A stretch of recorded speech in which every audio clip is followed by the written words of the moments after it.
السلام علیکم ورحمۃ اللہ تعالی وبرکاتہ۔ نحمده ونصلی علی رسولہ الکریم، اما بعد فاعوذ باللہ من الشیطان الرجیم، بسم اللہ الرحمن الرحیم۔ ان اللہ ملائکۃ یصلون علی النبی یا ایھا الذین آمنوا صلوا علیہ وسلموا تسلیما۔ صدق اللہ العظیم وصدق رسولہ النبی الامین المبین المتین الکریم، ونحن علی ذلک لمن الشاہدین والشاکرین والحمد للہ رب العالمین۔ باد توحید کے متوالوں، شمع رسالت کے پروانوں، غوث اعظم کے عقیدت مندوں، غریب نواز کے فدائیوں، مرکز اہل سنت فاضل بریلوی کے متوالوں، آئیے سب سے پہلے سب سے مدنی آرام فرمانے والے آقا سید ابرار و اختیار شہنشاہ زیوکار، کائنات کی اولین فصل بہار، رہبر اعظم، قائد اعظم، منیر اعظم، جناب احمد مجتبیٰ محمد مصطفیٰ صلی اللہ تعالیٰ علیہ وسلم کی بارگاہ بے کس پناہ میں اپنی غلامی کا ثبوت دیتے ہوئے والہانہ انداز میں نبی اور آل نبی کی بارگاہ شرفت میں نظر ہو کر درود پاک کی ڈالی محبت کی تھالی میں سجا کر پیش کریں، پڑھیں بآواز بلند، اللہم صلی علی سیدنا شفیعنا حبیبنا طبیبنا مولانا ملجانا مولانا محمد معدن الجود والکرم منبع العلم والحکم باری مسلم، صلو علیہ والصلاۃ والسلام علیک یا رسول اللہ، صلی علیہ وسلم والسلام علیک یا حبیب اللہ صلی اللہ تعالیٰ علیہ وسلم۔ حصول برکت کے لیے ایک مرتبہ پھر سے پڑھیں، اللہم صلی علی سیدنا شفیعنا حبیبنا طبیبنا مولانا ملجانا مولانا محمد معدن الجود والکرم منبع العلم والحکم باری مسلم، صلی علیہ وسلم والسلام علیک یا رسول اللہ صلی اللہ تعالیٰ علیہ وسلم۔ عزیزان گرامی وقار، میں نے ابھی جس آیت مقدسہ کی تلاوت کرنے کا شرف حاصل کیا، جب تبارک و تعالیٰ قرآن مجید والفرقان حمید میں ارشاد فرماتا ہے، ان اللہ ملائکۃ یصلون علی النبی یا ایھا الذین آمنوا صلوا علیہ وسلموا تسلیما۔ اللہ تبارک و تعالیٰ فرماتا ہے، میرے حبیب پر درود پڑھو اور میں بھی پڑھتا ہوں۔ اللہ کا قرآن کہتا ہے کہ نبی پر درود صرف ہم اور آپ ہی نہیں پڑھتے، بلکہ اللہ تبارک و تعالیٰ خود اپنے حبیب پر درود شریف پڑھتا ہے۔ سمجھ رہے ہیں؟ اللہ تبارک و تعالیٰ نے اپنی عبادت کے لیے تو پابندیاں لگائی ہیں، اپنی عبادت کے لیے پابندیاں لگائی ہیں۔ وہ پابندیاں کیا ہیں؟ نماز ہم جب چاہیں پڑھیں، ایسا نہیں، جب اس کا وقت ہو تبھی پڑھ سکتے ہیں۔ ہم اپنی مرضی کے ماتحت اگر چلیں گے، کہیں گے کہ جب چاہے تب پڑھوں، ایسا نہیں، اس کے لیے مقرر وقت ہے۔ ان الصلاۃ کانت علی المؤمنین کتابا موقوتا، نماز مسلمانوں پر فرض ہے اپنے مقرر وقتوں میں۔ کوئی اگر کہے کہ ہم جب چاہیں تب پڑھیں، ایسا نہیں ہو سکتا ہے. روزہ اس کا بھی ایک وقت ہے، ہم جب چاہیں رکھیں ایسا نہیں، اس کے لیے بھی ایک ٹائم ہے، ایک وقت ہے. زکوٰۃ جب دیں تب ایسا نہیں، اس کے لیے بھی وقت ہے. اور کب دیں؟ جب سال گزر جائے تب. اس کے لیے پھر کیا ہے؟ ایک لمٹ دی گئی 2.5%. اچھا، حج ہم جب چاہیں تب کریں ایسا بھی نہیں، اس کے لیے بھی وقت مقرر ہے. اللہ تبارک و تعالیٰ نے اپنی عبادت کے لیے تو پابندیاں لگائی ہیں، مگر اپنے محبوب پر درود پڑھنے کے لیے کوئی پابندیاں نہیں. جب چاہو، جیسے چاہو، جس حال میں چاہو پڑھو. لیٹ کے پڑھو، بیٹھ کے پڑھو، سو کے پڑھو، اٹھ کے پڑھو، گھر میں پڑھو، میدان میں پڑھو، سفر میں پڑھو، کہیں بھی پڑھو. اور جتنا زیادہ پڑھیں گے اتنا زیادہ ثواب ملے گا. مشکات کی حدیث ہے، حضور اکرم نور مجسم صلی اللہ تعالیٰ علیہ وسلم فرماتے ہیں کہ جو مجھ پر 10 مرتبہ درود پڑھتا ہے اس پر 10 رحمتیں اللہ تبارک و تعالیٰ نازل فرماتا ہے، اور اس کے 10 گناہ معاف کر دیے جاتے ہیں. حضرت عمر فاروق رضی اللہ تعالیٰ عنہ فرماتے ہیں کہ انسان کی نماز اور دعا اس وقت تک معلق رہتی ہے جب تک وہ درود و سلام نہیں پڑھتا. سمجھ رہے ہیں؟ جب تک نبی اکرم نور مجسم صلی اللہ تعالیٰ علیہ وسلم پر درود نہ پڑھیں آپ کی نماز، آپ کا سلام، یہ ساری چیزیں رکی رہتی ہے. کہاں پر؟ آسمان کے درمیان معلق لٹکی ہوئی رہتی ہے. جب آپ حضور پر درود پڑھتے ہیں تو ساری چیز اتنی جلدی قبول ہو جاتی ہے جس کے بارے میں آپ گمان بھی نہیں کر سکتے. یہ حضور پر درود پڑھنے کا سلا ہے. درود پڑھنے کے کتنے فائدے ہیں، اس میں کتنا ثواب ملتا ہے آپ جان سکتے ہیں. اور جو شخص درود پڑھنے پر بخل کرتا ہے ہو سکتا ہے کہ اس کی موت یہودی ہو کے ہو. اس کا خاتمہ کس پر ہو یہ میرا رب جانتا ہے. ایک شخص بنی اسرائیل میں 2 سال تک اللہ تبارک و تعالیٰ کی نافرمانی کی. 2 سال تک. جب اس کی موت ہوئی تو بنی اسرائیل والوں نے ان کو کچرے کے ڈھیر پہ پھینک دیا. نہ اس کو دفنایا، نہ کفن پہنایا، نہ اس کی نماز جنازہ پڑھی.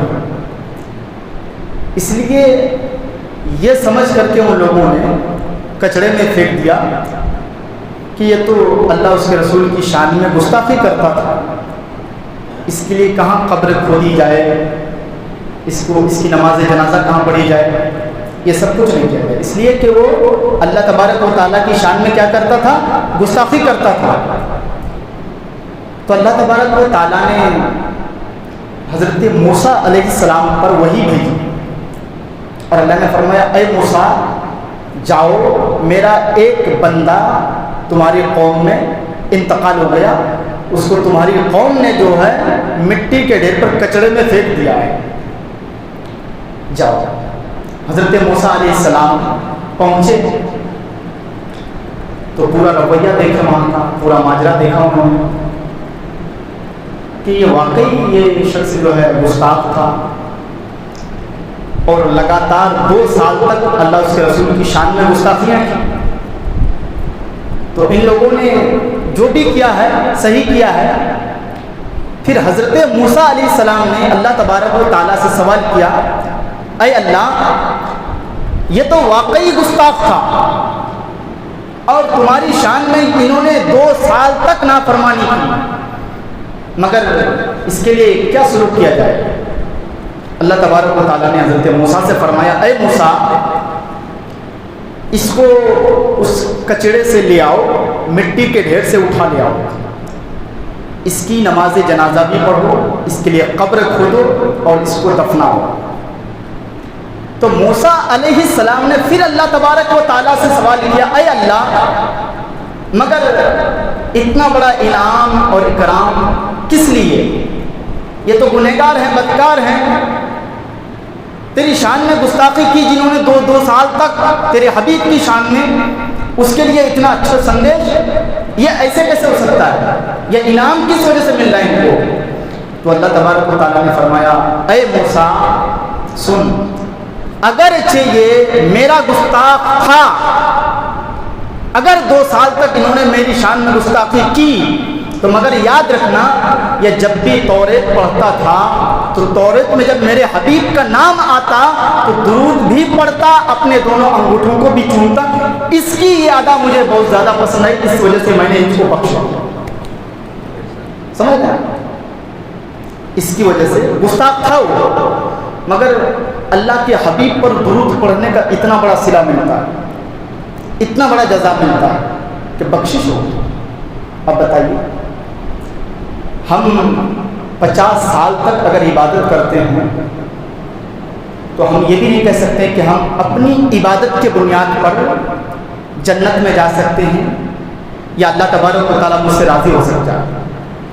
پتہ نہیں بہت ساری ایسی نمازیں ہوں گی جو اللہ تبارک و تعالیٰ اس کے منہ پہ مار دے گا، مگر اللہ تبارک و تعالیٰ کو اگر میری کوئی ادا پسند آ گئی تو کب ہماری بخشش ہو جائے وہ میرا رب جانتا ہے۔ اس لیے کہ اللہ تبارک و تعالیٰ، یہ جملہ میں بار بار استعمال کرتا ہوں، اللہ تبارک و تعالیٰ اگر جہنم میں کسی کو ڈالنا چاہے تو اپنے وقت کا قلندر بھی ہو، 5 وقت کا نمازی تہجد گزار بھی ہو، تو اگر وہ جہنم میں ڈالنا چاہے تو کوئی بڑی بات نہیں، اور بخشنے پہ آ جائے تو کوئی بہت بڑا جہنم کا قائل بھی اگر ہوگا نا تو اللہ اسے بھی جنت عطا کرے گا۔ پتہ نہیں اللہ کو ہماری یہ ادا کب پسند آ جائے، یہ وہی جانتا ہے۔ اس لیے کہ آپ میرے آقا نبی کریم صلی اللہ تعالیٰ علیہ وسلم پر زیادہ سے زیادہ درود پڑھیں، رات میں سوتے وقت پڑھیں، چلتے وقت پڑھیں، پھرتے وقت پڑھیں، جہاں رہیں، سفر میں، حجر میں، میدان میں، گھر میں، گھاٹ میں، دوار میں، کہیں بھی ہو آپ درود کا ورد جاری رکھیں۔ اس لیے کہ اگر یہ ادا آپ کی اللہ کو پسند آ گئی، آپ کا یہ ادا پسند آ گیا تو سمجھ لیجئے کہ بخشش کا پروانہ آپ کو مل سکتا ہے۔ لیکن درود پڑھنے پہ بخل نہ کریں، اس لیے کہ جنہوں نے درود پڑھنے کو بخل کیا اس کا ٹھکانہ جہنم ہوا ہے۔ ایک شخص مر گیا، اس کی قبر کھودی گئی تو ایک سانپ نکلا۔ لوگوں نے سوچا کہ ہو سکتا ہے مٹی خراب ہو تو اس کو بند کر دیں، دوسری جگہ کھود جائے۔ وہاں بھی ایک سانپ نکلا اور بہت بڑا اژدہا۔ دوسری جگہ کھودا، وہاں بھی سانپ نکلا، اس قبر کو بند کر دی گئی۔ دوسری جگہ پھر قبر کھودی گئی اس کی، وہاں بھی وہی حال ہے۔ لوگ سوچ میں پڑ گئے آخر وجہ کیا ہے؟ آج تک ایسا مرحلہ ہم لوگوں کے ساتھ پیش نہیں آیا ہے، مگر جہاں جہاں کھود رہے ہیں وہیں سے سانپ نکل رہا ہے۔ آخر وجہ کیا ہے؟ تو آخرکار زبان حال سے سانپ خود بولنے لگا، اے لوگوں سنو، یہ تیسری جگہ تم لوگوں کی تھی جہاں تم لوگوں نے مجھے پایا، کہیں بھی کھودو گے اس کی قبر اور جہاں کھودو گے اس جگہ نہیں پہنچو۔ وہ پتہ ہے کیوں؟ سانپ اپنی زبان سے بولتا ہے، کہتا ہے یہ وہ شخص ہے جو اللہ کے حبیب پر درود پڑھنے کی باری آتی تو یہ نہیں پڑھتا تھا، بخل کرتا تھا۔ اتنا بڑا سانپ۔ پھر لوگوں نے کیا کہا؟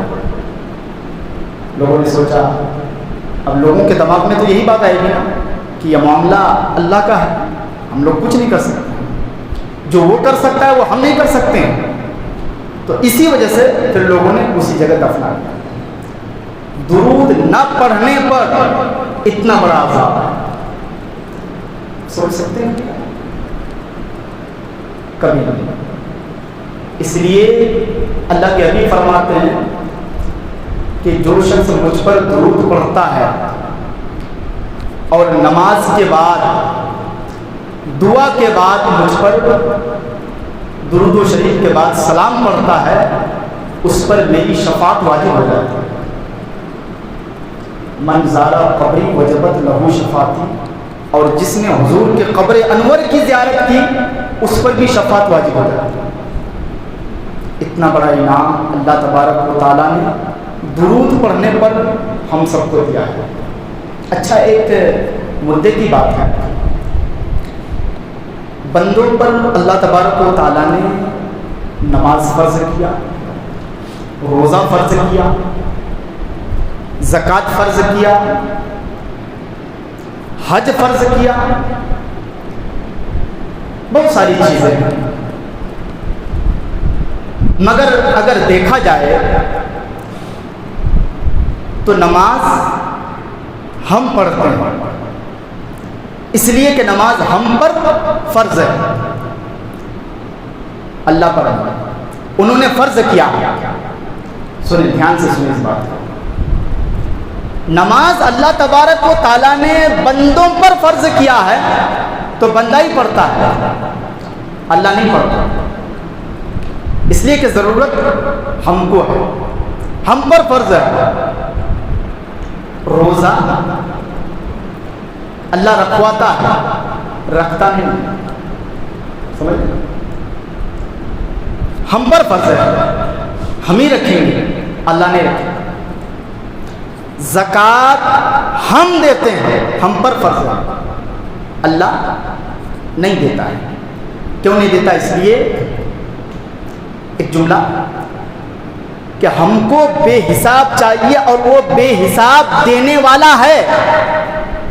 اور زکوٰۃ اگر اللہ دے تو پھر تو وہ 2.5% ہے نا, اور 2.5% سے ہمارا کیا ہونے والا ہے؟ اللہ جب ہمیں دیتا ہے تو بہت زیادہ دیتا ہے, سمجھ لیں, وہ بے حساب دینے والا ہے. اگرچہ بندہ بے حساب لے کر کے بھی شکریہ ادا نہ کرے, یہ بندوں کی کمی ہے. نماز ہم پڑھتے, اللہ نہیں پڑھتا. روزہ ہم رکھتے, اللہ نہیں رکھتا. زکوٰۃ ہم دیتے, اللہ نہیں دیتا. حج ہم کرتے ہیں, اللہ نہیں کرتا. صفا مروہ کا چکر ہم لگاتے ہیں, اللہ نہیں لگاتا. اتنی ساری چیزیں ہیں, یہ بندوں پر ہے اور بندہ ہی کرتا ہے. سوچنے والی بات ہے. وہ خالق ہے, ہم مخلوق ہیں. وہ پیدا کرنے والا, ہم پیدا ہوئے ہیں. اور پوری دنیا اسی کے قبضے میں ہے. وہ جب چاہے تب دنیا فنا ہو جائے, کوئی شک نہیں اس میں. دن کے 12 بجے بھی اگر وہ اشارہ کر دے, وہ کہہ دے کہ رات ہو جا تو رات ہو جائے, کوئی شک نہیں. دن کو رات کہہ دے, رات کو دن کہہ دے تو کوئی شک نہیں. اتنی ساری چیزیں اللہ تبارک و تعالیٰ کے قبض و اختیار میں ہیں. مگر فرض کی بات جہاں تک آتی ہے, یہ ساری چیزیں ہم کرتے ہیں, روزے, نماز, زکوٰۃ, حج وغیرہ وغیرہ, مگر اللہ نہیں کرتا ہے. اس لیے کہ ضرورت صرف ہم کو ہے. ہم نماز پڑھیں گے تو اللہ مجھ سے راضی ہوگا. جب اللہ راضی ہوگا تو جنت ملے گی. روزے میں بھی بہت ساری حکمت ہے. ہم گناہ بار بار کرتے ہیں, اور جب بندہ روزے دار ہوتا ہے تو اس کا نفس لوز ہو جاتا ہے, ڈھیلا پڑ جاتا ہے. بھوک کی شدت بہت زیادہ ہوتی ہے, اسی وجہ سے اس کے جسم سے طاقت ختم ہو جاتی ہے, تو وہ دوسرا گناہ کرنے پر آمادہ نہیں ہوتا. یار ہم بار بار گناہ کرتے ہیں، اللہ تبارک و تعالیٰ ہمارے گناہوں سے نجات دلانے کے لیے کتنی ساری چیزوں نے دیا، نماز پڑھو، روزہ رکھو، زکوٰۃ دو، حج کرو، وغیرہ وغیرہ. اگر خود نہیں کر سکتے دوسرے کو بھی کراؤ.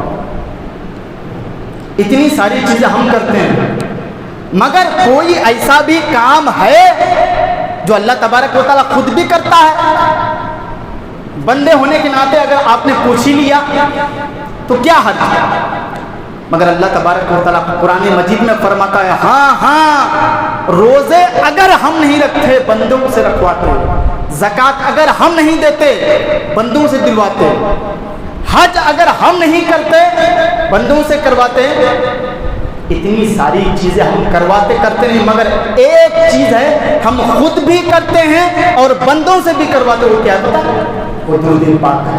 اللہم صلی علی سیدنا شفیعنا حبیبنا طبیبنا مولانا ملجانا ماولانا محمد مادنی الجود والکرم منبع علم والحکمت بارک وسلم صلی اللہ علیہ وسلم علیک یا رسول اللہ صلی اللہ تعالی علیہ وسلم.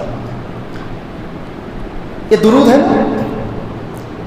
درود میں اللہ تبارک و تعالیٰ نے کتنی برکتیں رکھی ہیں، کتنی برکتیں.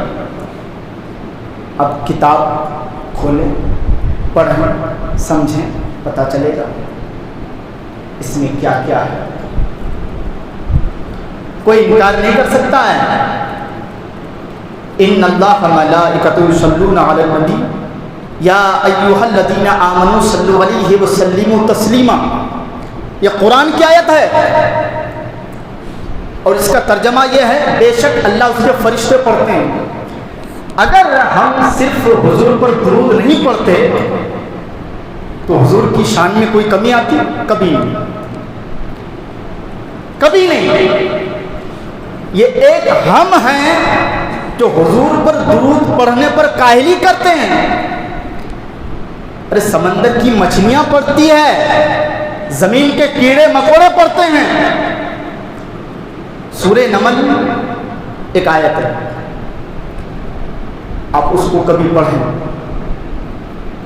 کنز الایمان کھول کے دیکھیں، اس میں ترجمہ کے ساتھ آپ کو ملے گا. تب سمجھ میں آئے گا کہ سورہ نمل کون سی آیت ہے. سورہ نمل میں جتنی بھی چیزیں ہیں جاندار، یہ کیا بولتے ہیں، کیڑے مکوڑے، جانوروں میں تسلیم کی جاتی ہے، ان تمام چیزوں کا ذکر ہے اس میں. زمین میں رہنے والے کیڑے جو ہیں وہ پوری دنیا میں، پوری روئے زمین میں کوئی ایسا چھوٹا سے چھوٹا، ادنا سے ادنا بھی کیڑا ایسا ہو کہ وہ بغیر درود کے چلتا، ایسا ہو نہیں سکتا. ہر چیز دنیا میں جتنی چیزیں اللہ تبارک و تعالیٰ نے پیدا کیا ہے وہ ساری چیز اللہ کے حبیب پر درود پڑتی ہے.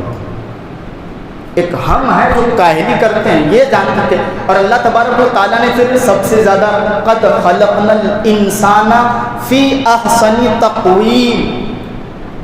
اللہ تبارک و تعالیٰ نے سورہ 3 ہے، اللہ تبارک و تعالیٰ نے سب سے زیادہ طاقتور، خوبصورت، سب سے زیادہ مہان ہم کو بنایا. پھر بھی ہمارے اندر اتنی عقل نہیں، عقل سلیمہ ہی نہیں. ہم جانتے پھر بھی نہیں پڑھتے ہیں. وہ چیونٹی وہ جانتی ہے جتنا علم ہمارے اندر ہے، کیا اس کے اندر ہے؟ مگر ہم سے اچھا ہے کہ نہیں؟ اس کا رویہ زیادہ ہے. وہ درود پڑھتی ہے، ذکر و اذکار ہمیشہ کرتی ہے. وہ چیونٹی تلوے میں رکھ کے پتہ نہ چلے، مسلطے ختم. سوچنے کی بات ہے، ایک چیونٹی ہو کر کے درود پڑھے ہمیشہ، اور ہم جو ہے مومن اور انسان ہو کر کے نہ پڑھے. کتنی حیرت کی بات ہے، سوچنے کی بات ہے. اور اپنے آپ کو فخر سے کہتے ہیں حضور کے عاشق ہیں. حضور کے عاشق ہیں. ایسے عاشق ہوتے ہیں حضور کے؟ نہیں، ایسے نہیں ہوتے.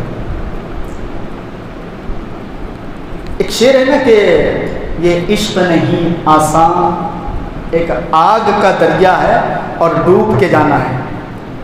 یہ آج کل سنگر لوگ پڑھتے ہیں اس کو، تو ڈوب جانا نہیں ہے، ڈوب کے جانا ہے. اور یہ لوگ پڑھتے ہیں کیا ہے؟ ڈوب جانا ہے. نہیں، ایسا نہیں ہے. ان لوگوں نے اس کو سمجھ رکھا ہے یہ دنیا میں، یہ دنیا کے لیے نہیں ہے، یہ عشق اللہ اس کے رسول سے ہی ہوتی ہے. سمجھ رہے ہیں؟ جو یہاں بھی ساتھ نہ چھوڑے اور کل قیامت تک ساتھ نہ چھوڑے. تو اللہ تبارک و تعالیٰ آپ کو ساتھ کبھی نہیں چھوڑے گا. آپ سے اتنی محبت کرتا ہے. نحن اقرب الیہ من حبل الورید. اللہ آپ کے جسم رگ سے بھی زیادہ آپ کے قریب ہے. مگر اللہ کے حبیب پر درود پڑھیں گے تب نا. کب پڑھیں گے؟ روح پرواز کر گئی تو کسی چیز کی مہلت نہیں بنے گی، کبھی نہیں. ہم ارادہ کریں گے اللہ ہمیں زندگی بخش دے، اگر مجھے دنیا میں جانا ہوا تو تیرے حبیب پر درود پڑھیں گے، تیرا ذکر و اذکار کریں گے، پوری نمازیں پڑھیں گے، تہجد تک نہیں چھوڑیں گے. یہ خیال کب آئے گا؟ اس وقت جب منکر نکیر آئیں گے. آپ کا لب و لہجہ الگ ہو جائے گا. بہت ساری تمنا ہوگی اللہ مجھے دوبارہ بھیج دے. تو درود سے سب سے زیادہ خوش ہے نا تیرے حبیب پر اگر درود پڑھا جائے تو. مگر وہی کام کریں گے، مگر اے اللہ مجھے دوبارہ دنیا میں بھیج دے. نہیں، ایمان دیکھ کر کے نہیں لایا جاتا، بغیر دیکھ کر کے. یہ امتحان بھی ہے اور یہی حق ہے، یہی سچ ہے. کتابیں آئی، حدیث ہے، قرآن ہے، اتنی ساری کتابیں آئی علم سکھانے کے لیے اور سیکھنے کے لیے بتایا گیا نا. مگر میں علم سیکھتے تو اس کی فضیلت سمجھ میں آتی کہ درود کیا ہے. وآخر دعوانا ان الحمد للہ رب العالمین. السلام علیکم.